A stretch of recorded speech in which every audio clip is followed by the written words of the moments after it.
Hey folks, this is Jamara from Supermodel Society, where we influence, educate, and inspire. We seek to influence, educate, and inspire. It's been a long time since I've been on here, but I'm doing my Sabbath afternoon Bible study, and I just felt like, you know what?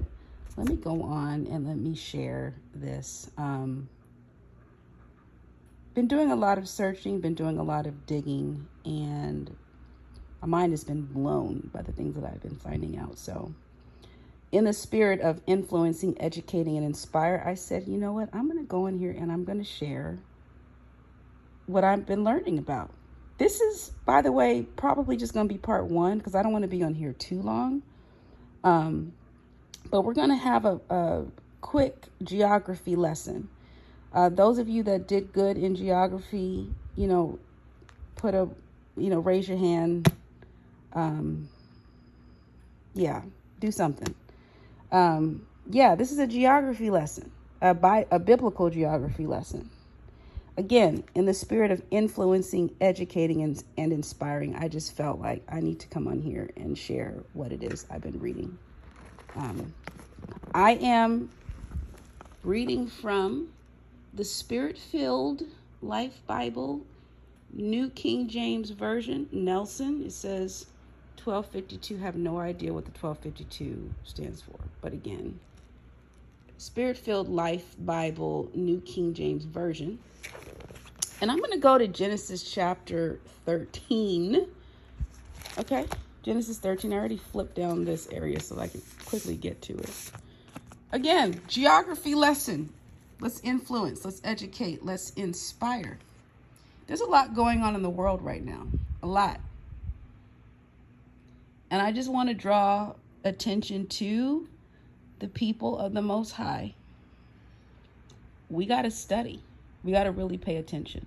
We really got to pay attention to what's going on, and also making sure that we are digging into scripture. It's really important. Okay? So, geography, let's talk about it. Talking about the promised land, because there's a lot going on in the world right now, centering the promised land, right? This right here, Genesis chapter 13, 1, and I'm going to read the whole chapter. Abram inherits Canaan. For those of you that did not know, Canaan is the promised land, okay? That's the land that the Most High promised to Abraham. So let's start reading. Then Abram went up from Egypt, he and his wife, and all that he had, and Lot with him, to the south. I bet you never saw that before. I bet you didn't. Abraham goes up out of Egypt to the south. Now I want you to call to mind right now. Get a map in your head, a mental map, a mental picture. I want you to see Egypt. You see Egypt. You see it, right? You see the Red Sea and all that stuff, okay?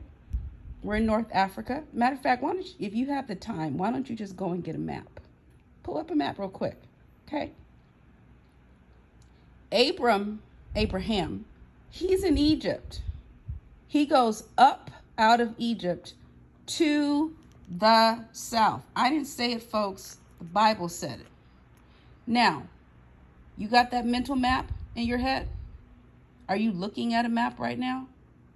Tell me, what country is northeast of Egypt? Come on, look at it. What country is northeast of Egypt? Yeah, there's a lot going on right there right now, huh? Yeah.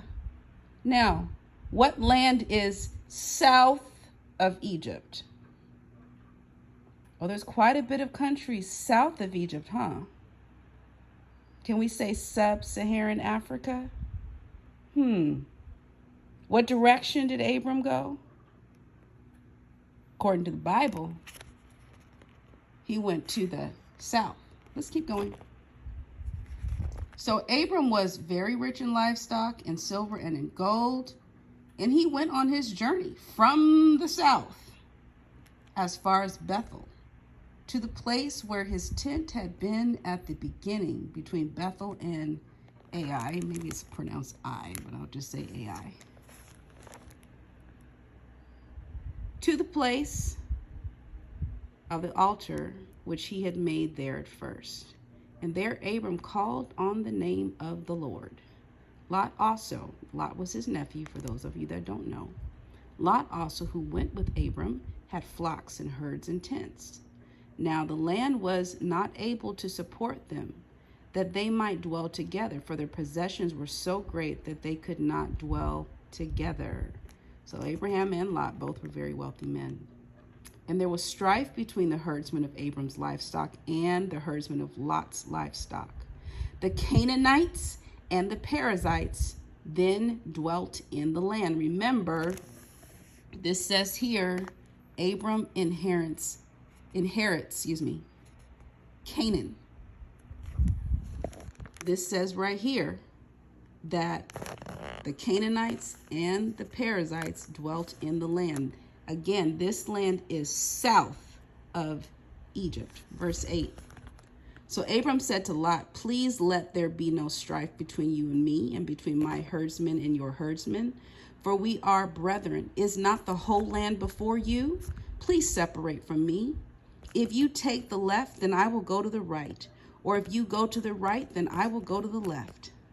And Lot lifted his eyes and saw all the plain of Jordan, that it was well watered everywhere, before the Lord destroyed Sodom and Gomorrah, like the garden of the Lord. So Sodom, I guess the area was almost like Eden, like the land of Egypt. At one time, Egypt was like the garden of the Lord, as you go towards Zoar. Let me read that again, because I was putting in my commentary. You might be confused. So again, reading verse 10. And Lot lifted his eyes and saw all the plain of Jordan, that it was well watered everywhere, before the Lord destroyed Sodom and Gomorrah, like the garden of the Lord, like the land of Egypt, as you go toward Zoar. Then Lot chose for himself all the plain of Jordan, and Lot journeyed east. He journeyed east, and they separated from each other. Abram dwelt in the land of Canaan.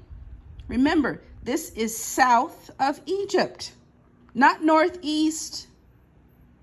Look at that map again. Not northeast of Egypt, it's south of Egypt. Abram dwelt in the land of Canaan. Subtitle says Abram inherits Canaan. Where was I?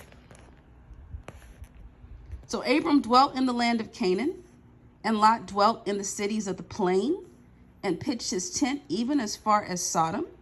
But the men of Sodom were exceedingly wicked and sinful against the Lord. And the Lord said to Abram, after Lot had separated from him, lift up your eyes and look from the place where you are. Where was he? He was in the land of Canaan. Okay? So God is telling him, look up your eyes from the place where you are. Look northward, look southward, look eastward and westward. For all the land which you see, I give to you and your descendants forever. This is the promised land. And I will make your descendants as the dust of the earth, so that if a man, again, if a man could number the dust of the earth, then your descendants also could be numbered. Arise, walk in the land through its length and its width, for I give it to you. Then Abram moved his tent and went and dwelt by the terebinth trees of Mamre, which are in Hebron, and built an altar there to the Lord.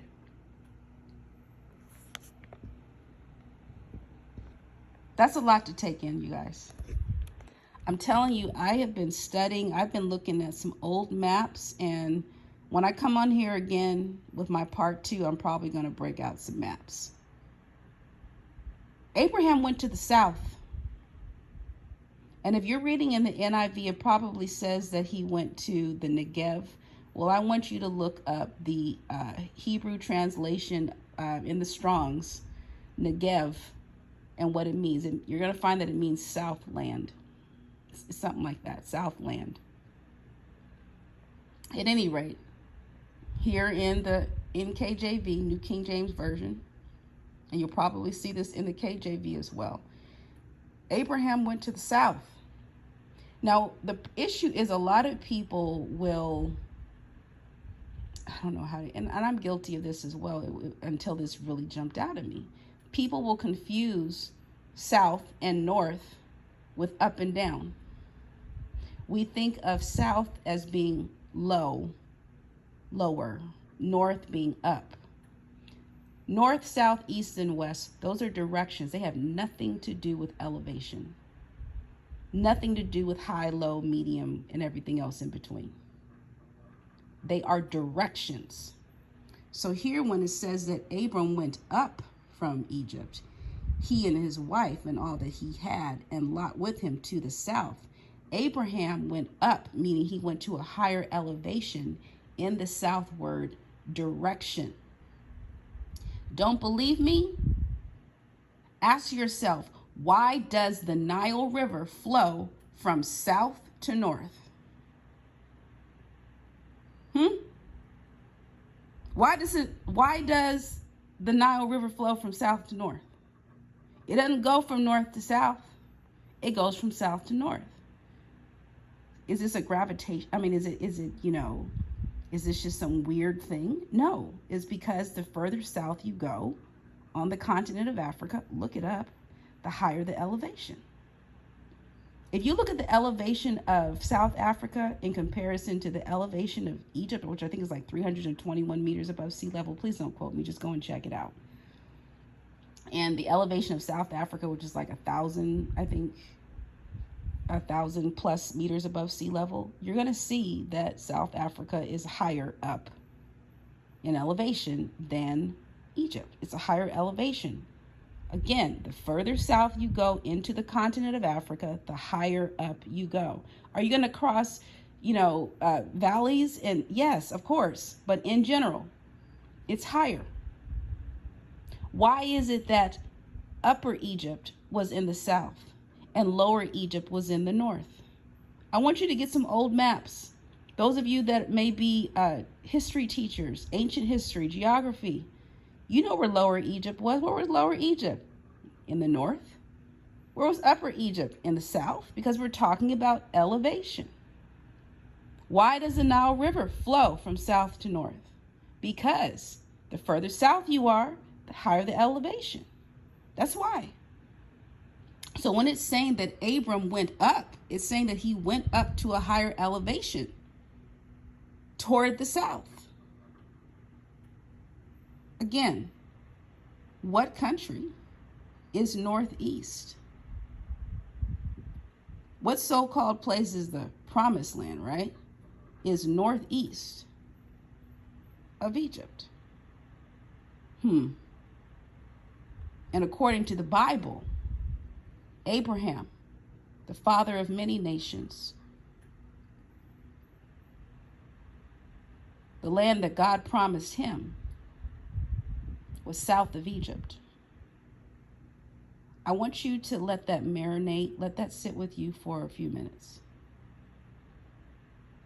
And when I come on here again, I plan to have some maps, some old maps to show you some things that you might not have seen before. With that, I'm going to sign off. Again, I just wanted to do this little Sabbath afternoon Bible study in the spirit of influencing, educating, and inspiring. You all take care and be blessed. Shalom.